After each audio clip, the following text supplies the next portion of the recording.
வணக்கம் and welcome to வணக்கம் நண்பா யூடியூப் சேனல். ஸோ இந்த கிளாஸில் நம்ம இமேஜுங்கிற சப்ஜெக்டை வந்துட்டு ஃபினிஷ் பண்ண போகிறோம். அது வந்து 5வது கிளாஸ். இப்போது improving and colouring traced image அப்படிங்கிற இந்த 5வது நாம் பார்க்க போகிறோம். Improving and colouring traced images. So இது வந்துட்டு நம்ம ட்ரேஸ்டு அதாவது ஆல்ரெடி நம்ம ட்ரேஸ் பண்ண இமேஜுக்கு இம்ப்ரூவ்மெண்ட், அதாவது ஏதாச்சும் சின்ன சின்ன இம்ப்ரூவ்மெண்ட் ஏதாவது கொஞ்சம் கரெக்ஷன் பண்ணணும்னா பண்ணிவிட்டு கலரிங் எப்படி இதுக்கு பண்ணுறதுங்கிறத நம்ம பண்ண போகிறோம். மேஜராக இந்த ஃபஸ்ட் ரெண்டு இருக்குது பார்த்தீங்களா. ஸோ இந்த ஃபஸ்ட்டு ரெண்டுக்கு தான் நம்ம கலரிங்கு கரெக்ஷன் இம்ப்ரூவ்மெண்ட்டெலாம் வந்துட்டு மெயினாக வரும். அடுத்த ரெண்டு வந்து சும்மா அதை நம்ம ஆல்ரெடி நான் உங்களுக்கு ட்ரேஸ் பண்ணுறது சொல்லி கொடுத்துட்டேன். அதனால இந்த மாதிரி இமேஜை வந்துட்டு நம்ம அந்த ஹியூ அண்ட் சேச்சுரேஷன் மாதிரி கலர் கொஞ்சம் சேஞ்ச் பண்ணுவோம்ல, அந்த மாதிரி எப்படி கலரிங்ஸ் மட்டும் பண்ணுறதுங்கிறது வரும். ஸோ இம்ப்ரூவிங் ஃபஸ்ட் ரெண்டுக்கு தான் வரும். இம்ப்ரூவிங் அண்ட் கலர் ஃபஸ்ட் ரெண்டுக்கு வரும். அடுத்த ரெண்டுக்கு வெறும் கலரிங் மட்டும் எப்படி சேஞ்ச் பண்ணுறதுங்கிறத நம்ம பார்க்கலாம். ஸோ இந்த கிளாஸ் வந்துட்டு ஆல்ரெடி பார்த்த சில டூல்ஸை வச்சு தான் நான் பண்ண போகிறேன். பட் இந்த மாதிரி இடத்துல அது யூஸ் ஆகுதுங்கிறது ஜஸ்ட் நீங்கள் தெரிஞ்சுக்கிட்டால் போதும். மற்றபடி இதில் ஒன்றும் ஸ்பெஷலாக ஒன்றும் இல்லை. எப்படி சின்ன சின்ன கரெக்ஷன்ஸை இது பண்ணுறது அப்போதைக்கு வரும்போது, இந்த மாதிரி இடத்துல ட்ரேஸ் பண்ணுற இடத்துல வரும்போது எப்படி பண்ணுறதுங்கிறது தான் நம்ம பார்க்குறோம். ஸோ ஃபஸ்ட்டு இமேஜாக இருக்கிற இந்த ஆர்ட் ஒர்க் மாதிரி இருக்கிற அவுட்லைன் ஒர்க்ஸுக்கு நம்ம எப்படி கலரிங் பண்ணுறதுன்னு நம்ம பார்க்கலாம். இதில் வந்துட்டு பார்த்தீங்கன்னா நம்ம வழக்கமாக நம்ம பெயிண்ட்டுன்னு ஒன்று யூஸ் பண்ணுவோம். Paint bucket, live paint bucket அப்படின்னு யூஸ் பண்ண போகிறோம். அது வந்து இந்த இடத்துல இருக்கும். ரைட் கிளிக் பண்ணிங்கன்னா லைவ் பெயிண்ட் பக்கெட்டு, அதோட ஷார்ட்கட் வந்து கே. அதை செலக்ட் பண்ணிட்டீங்கன்னா நீங்கள் உள்ளே கொண்டு வரும்போது உங்களுக்கு வந்துட்டு செப்பரேஷனாக காட்டும். அதுக்கப்புறமேட்டுக்கு கலர் சேஞ்ச் பண்ணிக்கோங்க வேணும்னா. இப்போ நீங்கள் இந்த இடத்துல கிளிக் பண்ணும் போது உங்களுக்கு இது எல்லாமே வருது. இது ஏன் அப்படி வருதுன்னா, இந்த இடத்துல பார்த்தீங்கன்னா இங்கே ஒரு கேப் இப்படி உள்ளே போகுது. இந்த இடத்துல இங்கே ஒரு கேப்பு, இங்கே ஒரு கேப்பு. இது ஓரளவுக்கு மெர்ஜ் ஆகிடுச்சு. ஏனென்றால் நம்ம ஆல்ரெடி பார்த்தோம் ஆப்ஜெக்டில் லைவ் பெயிண்ட்டில் கேப் ஆப்ஷன். இதில் வந்துட்டு ஸ்மால் இருக்குது, மீடியம் இருக்குது, லார்ஜ் இருக்குது, கஸ்டம். அதாவது ஸ்மால் மீடியம் பார்த்திங்கன்னா 6, மேக்ஸிமமே பார்த்திங்கன்னா 12. ஸோ அதனால் நான் கஸ்டம் வச்சுக்கிட்டு இன்னும் இன்க்ரீஸ் பண்ணுறேன். 16, 17, 20 பிக்சலுக்கு நான் கொடுக்குறேன். ஓகேங்களா? கேன்சல் பண்ணிடுறேன். இப்போ நான் கிளிக் பண்ணேன்னு வச்சுக்கோங்களே. ஸோ மறுபடியும் வருது. ஸோ அப்படின்னா கேப் ரொம்ப அப்படின்னா பெருசாக இருக்கா. ஸோ இந்த பெரிய கேப்ஸ்லாம் நம்மளுக்கு இருக்கவே கூடாது. அப்படின்னா என்ன பண்ணணும்னு கேட்டிங்கன்னா, நம்ம ப்ரஷ் தான் பண்ணணும். ப்ரஷ்ஷிங் பண்ணனா இது வந்துட்டு வேறு மாதிரி இருக்குது. இது வந்துட்டு லைனில் வந்துடும். லைனில் வந்தால் நம்ம திரும்ப அதை எக்ஸ்பேண்டு பண்ணணும். அதனால் பிளாக் பண்ணோம்னா நம்மளுக்கு இன்னும் ஈஸியாக இருக்கும். ஸோ அதுக்கு வந்துட்டு ஷார்ட்கட் வந்து அந்த left bracket, right bracket already நான் சொல்லியிருக்கேன். வேணா நான் அதை இங்கே டைப் பண்ணி காட்டுறேன். இந்த ப்ராக்கெட்டு தான் பார்த்துக்கோங்க. ஸோ இந்த ப்ராக்கெட் இருக்கிற பட்டன் அமைக்கி நீங்கள் இந்த மாதிரி சின்னது பண்ணலாம், பெருசு பண்ணலாம். ஸோ நான் இப்போ மேக்ஸிமம் சின்னது என்னவோ அதை நான் பண்ணிக்கிறேன். அதுக்கு முன்னாடி இதை நான் செலெக்ஷன் பண்ணிக்கிறேன். என்னோடய லேயர்ஸில் பார்த்தீங்கன்னா, என்னோடய லேயர்ஸில் எங்கே இருக்குதுன்னு நான் பார்த்துக்கணும். ஸோ அதே குரூப்பில் நான் செலெக்ஷன் பண்ணிவிட்டு அதுக்கப்புறம் தான் பிளாகை நான் ட்ரா பண்ணணும். சரிங்களா? அந்த மாதிரி ட்ரா பண்ணால் தான் எனக்கு அதுக்குள்ளாரே திரும்ப ட்ரா ஆகும். சரிங்களா? இப்போ நான் இதை செலக்ட் பண்ணுறேன், எங்கே இருக்குதுன்னு பார்த்துக்கலாம். ஸோ இப்போ வந்துட்டு இது ஒரே பீஸாக மாறிடுச்சு. இது நீங்கள் பண்ணலன்னா உங்களால் அது கரெக்டாக வராது. ஸோ அதை மைண்டில் வச்சுக்கோங்க. ஷோ இது ஜாயிண்ட் ஆகிடுச்சு பார்த்தீங்களா? அதே மாதிரி இதையும் ஜாயிண்ட் பண்ணுறேன். இதையும் ஒரு கிளிக்கு மூலமாக ஜாயிண்ட் பண்ணுறேன். இது ஏன் இவ்வளோ பெருசாக தான் வருமா, சின்னதாக வராதுன்னா வரும். பட் ஆனால் இந்த ஆர்ட்போர்டு சைஸ் வந்துட்டு ரொம்ப கம்மியான சைஸில் வச்சுருக்கேன் ஸ்பீடுக்காக. ஸோ அதனால் இந்த மாதிரி வந்துடுச்சு. அதனால ஒன்றும் பிரச்சனை இல்லை. இங்கே ஒரு கிளிக்கு, இங்கே ஒரு கிளிக்கு, இங்கே ஒரு கிளிக்கு, இங்கே ஒரு ட்ரா.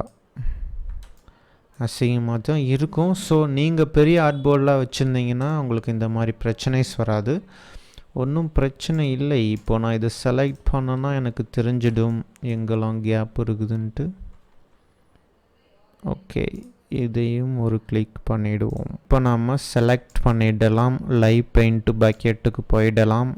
இதில் கலரு வந்துட்டு கொஞ்சம் ஃபேஸ் கலரை லைட்டாக வச்சுட்டு அதை வந்து கிளிக் பண்ணும்போது நம்மளுக்கு அது மட்டும்தான் வரும்.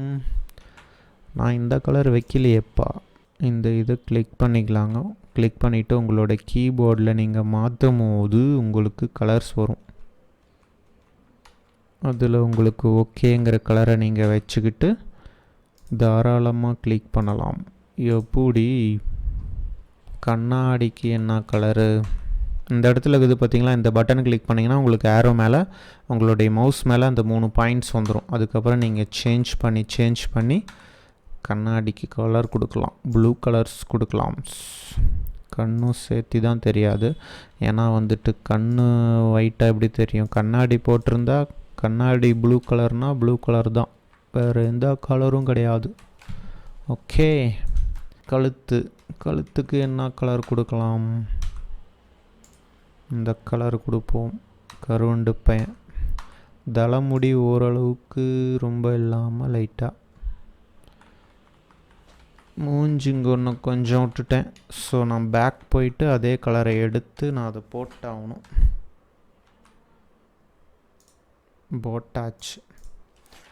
போட்டாச்சு. ஐயோ, காதை விட்டுட்டேனேப்பா. காது மூக்கில் ஒரு சின்ன ஓட்டை. கழுத்தா இது எந்த கலர் எடுத்தேன்?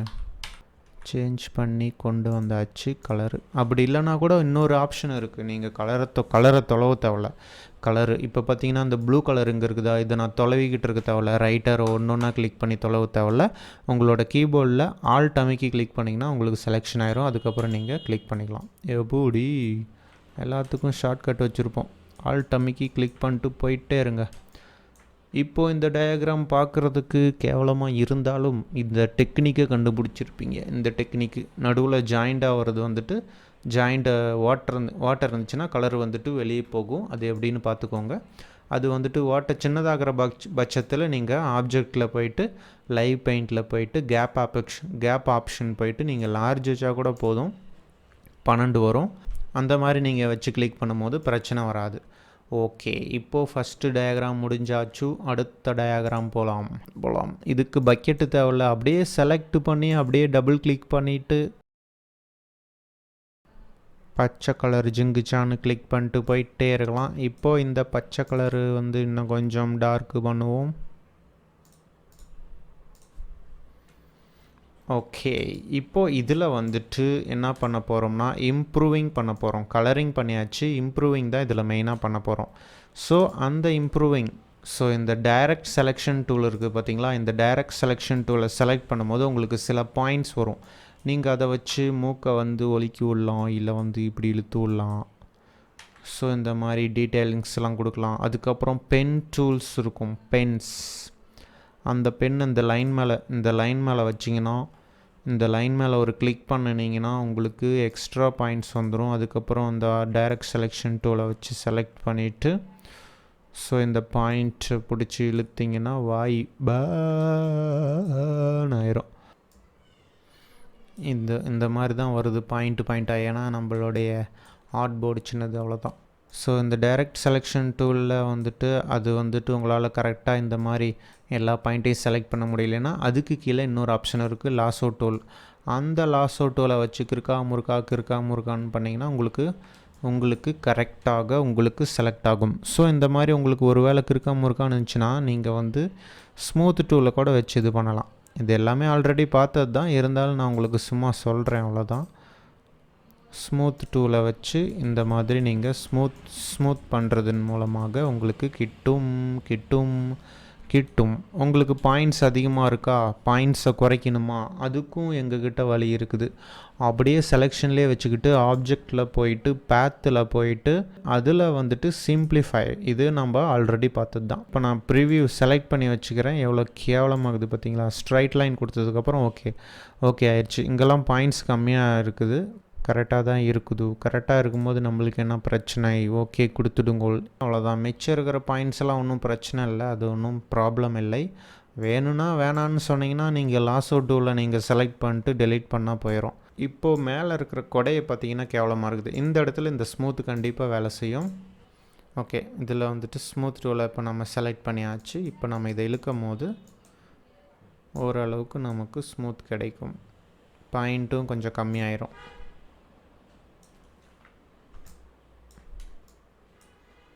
இங்கே இருக்கிற பாயிண்ட்ஸ் எல்லாமே ஒரு பாயிண்ட்டாக மாற்று. எப்படி நம்மளுக்கு குடை கிட்டுகிறது. பாயிண்ட்டையும் கம்மியாகும், அதே நேரத்தில் கொஞ்சம் லைன்ஸை வந்துட்டு கரெக்டாகும்.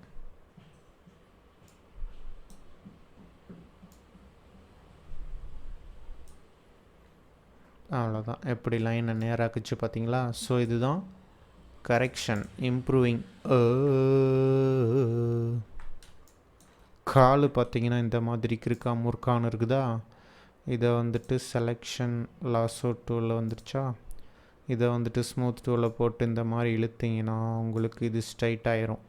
அதே மாதிரி இதையும் இழுத்திங்கன்னா உங்களுக்கு ஸ்ட்ரைட் ஆயிரும். நீங்கள் இழுக்கும் போது கோணையாக கூட இழுக்கலாம், ஆனால் அது வந்து ஸ்ட்ரைட் ஆயிரும்.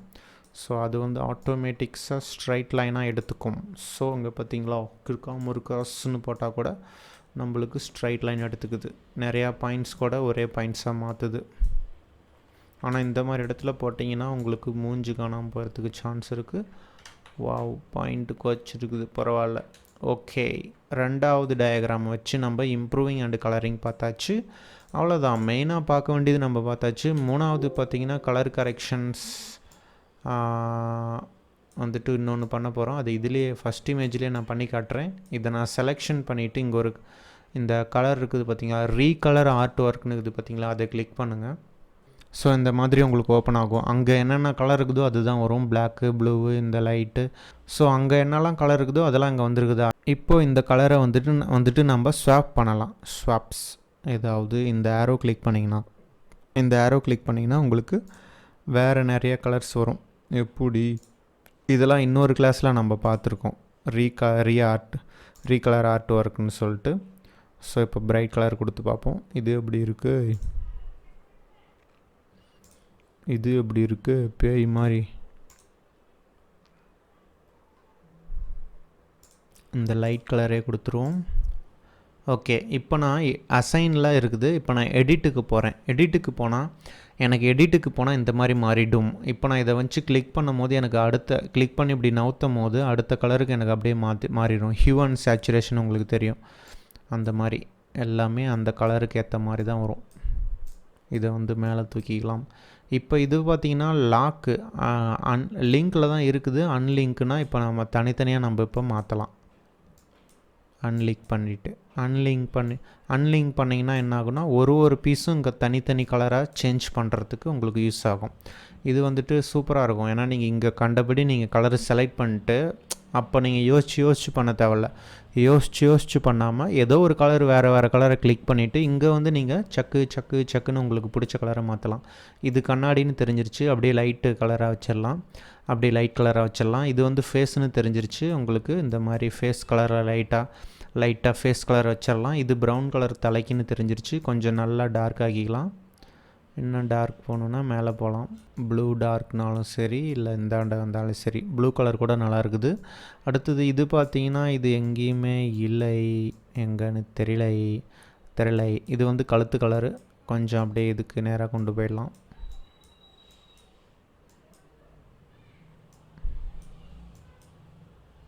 இது வந்துட்டு நீங்கள் 3 கலரையும் கீழேயும் செக் பண்ணணும், அதோட பிரைட்னஸ். ஓகே, இப்போ பார்த்தீங்கன்னா நான் சூப்பராக ஒரு இது பண்ணி காமிச்சிட்டேன். இதே தான் ஆக்சுவலாக வந்துட்டு இந்த பறவைக்கும் பண்ணணும், வேறு எதுவுமே இல்லை. இந்த பறவைக்கும் இந்த பொண்ணுக்கும் அதே தான். ஸோ அதனால தான் அங்கேயே நான் சொல்லி கொடுத்துட்டேன். இதில் பார்த்தீங்கன்னா என்ன டிஃப்ரென்ஸ்னு பார்த்தீங்கன்னா எக்கச்சக்கமான கலர்ஸ் இருக்கும். ஏன்னா ஆல்ரெடி நம்மளுக்கு தெரியும் 100 கலர்ஸ் அப்படின்ட்டு அதில் இருக்கும். இங்கே பார்த்தீங்களா எவ்வளோ கலர் பாருங்கள். இங்கே பாருங்கள், கிளிக் பண்ணி இழுத்தா போயிட்டே இருக்குது.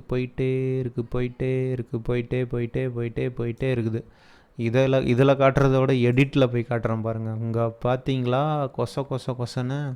இப்போ அன்லிங்கில் இருக்குது, நான் லிங்க் பண்ணியாச்சு. ஏன்னா அப்போ தான் தனித்தனியாக நான் ஊற்ற முடியாது, எனக்கு சாஃப்ட்வேர் வந்துட்டு க்ளோஸ் ஆயிரும். அதனால் நான் லிங்க் பண்ணிவிட்டு அப்படியே தலையை பிடிச்சி தரன்னு ரொட்டேட் பண்ணால் எனக்கு இங்கே கலர் சேஞ்ச் ஆகும். எப்படி லைட்டாக எல்லோ வச்சுட்டோம்ல, அப்படியே இன்னும் கொஞ்சம் கொண்டு போனால் க்ரீனுக்கு கொண்டு போகலாம். அப்படியே இன்னும் கொஞ்சம் கொண்டு போனால் ப்ளூ கொண்டு போகலாம். அப்படியே இன்னும் கொஞ்சம் கொண்டு போனால் ரோஸ் கலருக்கு கொண்டு போகலாம். ஓகே, இந்த மாதிரி வந்துட்டு இருந்துச்சுன்னா எல்லோ கலர் தான் ஓரளவுக்கு ஓகே. அதுக்கு மேலே கொண்டு போனால் நல்லா இல்லை. ஆனால் இங்கே ஆரோ இருக்குது பார்த்தீங்களா, இந்த ஆரோவை கிளிக் பண்ணிவிட்டு நீங்கள் கம்மியான கலரை வச்சு பாருங்களேன் என்ன ஆகுதுன்ட்டு. எப்படி, இது ஒரு டிசைன் தானே, உங்களுக்கே தெரியும்ல. இதை வச்சு நீங்கள் கலர் கரெக்ஷன்ஸ் பண்ணி அற்புதம் செய்யலாம். எனக்கு இது ஓகேனா நான் ஓகே கொடுத்துக்கலாம். அதே மாதிரி தான் இதுவும், இந்த பாப்பாவும். இதில் எக்கச்சக்க கலர் இருக்குமே. லோடிங் எவ்வளோ நேரம் ஆகுது பார்த்தீங்களா, அதுக்கு தான் சொன்னேன். நிறையா கலர்ஸ் இருந்துச்சுன்னா பயங்கரமாக லோடிங் ஆகும். சொல்லப்போனால் சாஃப்ட்வேர் கூட க்ளோஸ் ஆகிடலாம். பார்த்தீங்களா, சாஃப்ட்வேர் இதாகிடுச்சு. அவ்வளோ கலர் இருக்குதுங்கோ, அவசரப்பட்டு கிளிக் பண்ணக்கூடாது. சரி, அதை கிளிக் பண்ணாலும் அதே பறவைக்கு பண்ண அதே ப்ராசஸ் தான். அதனால் நீங்கள் போய் பண்ணுங்கள். நான் சாம க்ளோஸ் பண்ணிவிட்டு வரேன். எனக்கு 8 GB RAM தான் இருக்குது. ஸோ வந்துட்டு இந்த கிளாஸ் என்ன வந்துருச்சா, அடேங்கப்பா நவுத்தவே முடியல, இவ்வளோ கலர்ஸ் இருக்குது. டப்பு டிப்புன்னு நம்ம கலர் கம்மியாக்கி விட்டுறலாமா? எத்தனை கலர் ஆகலாம்? 3 கலர் ஆக்கி விட்டுறலாம். 3 கலர் ஆக்கி விட்டு பிரைட் கலர் ஆக்கி விட்டுறலாம். ஓகே, 3 கலரில் மூஞ்சா மாற்றியாச்சோய். இந்த மாதிரி நீங்கள் பண்ணலாம். எப்படியா சாஃப்ட்வேர் க்ளோஸ் ஆக போகுதுன்னு நினச்சேன், க்ளோஸ் ஆகலை, தப்பிச்சிட்டேன். Okay, improving and colouring traced இமேஜஸ்ங்கிறதுல நம்ம என்ன பார்த்தாச்சு. இது ரெண்டும் ஜஸ்ட்டு ஹியூ அண்ட் சேச்சுரேஷன் தான். இதெல்லாம் நீங்கள் குழப்பிக்க வேணாம். ஃபஸ்ட்டு 2 நான் சொல்லி கொடுத்தேன் பார்த்தீங்களா, அதுதான் உங்களுக்கு ரொம்ப இம்பார்ட்டன்ட். அதுலேயும் இதில் பார்த்தீங்கன்னா நம்ம ஏதோ ஒன்று செலக்ட் பண்ணிட்டு உள்ளே போய் இங்கே மாற்றுறதுங்கிறது ரொம்ப அற்புதமான விஷயங்கிறனால பண்ணிக்கோங்க. இப்போது நாம் improving and colouring traced images முடித்தாயிற்று. இந்த இமேஜஸை முடித்தாச்சு. அடுத்தது என்ன பார்க்க போகிறோன்னு இப்போவே நான் சொல்கிறேன். அது என்னென்னா இந்த டெக்ஸ்ட்டு, அதாவது இது மேலே வச்சிங்கன்னா டைப்புன்னு வரும், இது மேலே வச்சிங்கன்னா டைப் டூல்னு வருது பார்த்தீங்களா. இந்த டைப்புங்கிறது தான் நெக்ஸ்ட்டு கேட்டகரி நாம் பார்க்க போகிறோம். அதாவது இந்த இடத்துல இமேஜுக்கு பதிலாக டைப் பார்க்க போகிறோம். டெக்ஸ்ட்டில் எந்த மாதிரிலாம் பண்ணலாங்கிறது நிறையா வச்சுருக்காங்க, நம்ம அதை ஒன்று ஒன்றா பார்ப்போம். ஸோ இமேஜஸ் முடித்தாயிற்று. நெக்ஸ்ட் கிளாஸில் டைப் பார்க்குறதுக்கு வெயிட் பண்ணுங்க. So thank you friends.